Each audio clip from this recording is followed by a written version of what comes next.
పెద్దేముల మండలం మాన్సాన్పల్లి గ్రామంలో ఈ వికారాబాద్ నుంచి తాండూరుకి వచ్చే రహదారి పక్కన ఒక వ్యవసాయ పొలం ఉంది.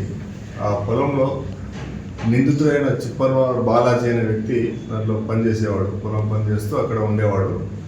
అయితే ఆ పక్కనే మాన్సాన్పల్లి గ్రామంలో ఉండే ముడావత్ రవి అనే వ్యక్తి ఇతనికి పరిచయం అయ్యాడు.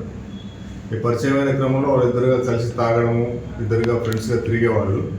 అయితే పరిచయాన్ని ఆధారం చేసుకొని ముడావత్ రవి దగ్గర నుంచి బాలాజీ కొంత డబ్బును తీసుకున్నాడు తాగడానికి. దానికి అట్టి డబ్బు సుమారు 2050 రూపాయలు తనకి తిరిగి చెల్లించమని చెప్పి అడిగితే ఇవ్వనందున పబ్లిక్ సమక్షంలో, గ్రామస్తుల సమక్షంలో కూడా తిట్టి అవమానపరచాడని చెప్పి కక్ష పెట్టుకొని ఈ నిందితుడు అతన్ని కత్తితో పొడిచి చంపడం జరిగింది.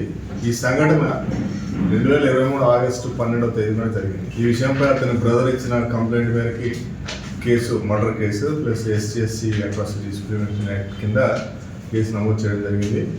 ముందు డిఎస్పీ గారు దాన్ని పోస్ట్ మార్టం చేసి తర్వాత నిందితుడైన చిప్పలవారు బాలాజీ గురించి తన స్వగ్రామమైన నిజామాబాద్ జిల్లా మద్నూర్కి, తర్వాత వాళ్ళ చుట్టాల ఇళ్ళకి అందరికీ కూడా వెరిఫై చేయడం జరిగింది. కానీ నిందితుడు తన యొక్క ఆధార్ కార్డు కానీ, తన యొక్క బ్యాంక్ డీటెయిల్స్ కానీ ఏది కూడా ఉపయోగించలేదు. బ్యాంక్ అకౌంట్ కూడా లేదు. తర్వాత సెల్ ఫోన్ కూడా తను ఉపయోగించినందున తర్వాత తన కుటుంబ సభ్యులను కూడా తను కాంటాక్ట్ చేయకుండా వదిలేయడం జరిగింది. తన భార్య పిల్లలు ఈయన వదిలేసి వేరే అతనితో వెళ్ళిపోవడం జరిగింది. మేము గట్టిగా ప్రయత్నించడం జరిగింది. ఆయన యొక్క సోదరుడు, తర్వాత సిస్టర్స్ యొక్క కదలికలు, వాళ్ళ యొక్క మొబైల్ డేటా ఇవన్నీ కూడా మేము ఎప్పటికప్పుడు పరిశీలిస్తూ రావడం జరిగింది.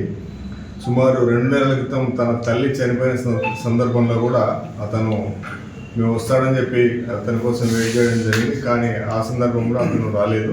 ఈరోజు నిన్న తెల్లవారుజామున మిడ్నైట్లో తను సిద్దిపేటలో తన సోదరుడి ఇంట్లో ఉన్నాడని చెప్పి మనకి ఇన్ఫర్మేషన్ రావడంతో టీం వెళ్ళి అతన్ని పట్టుకోవడం జరిగింది.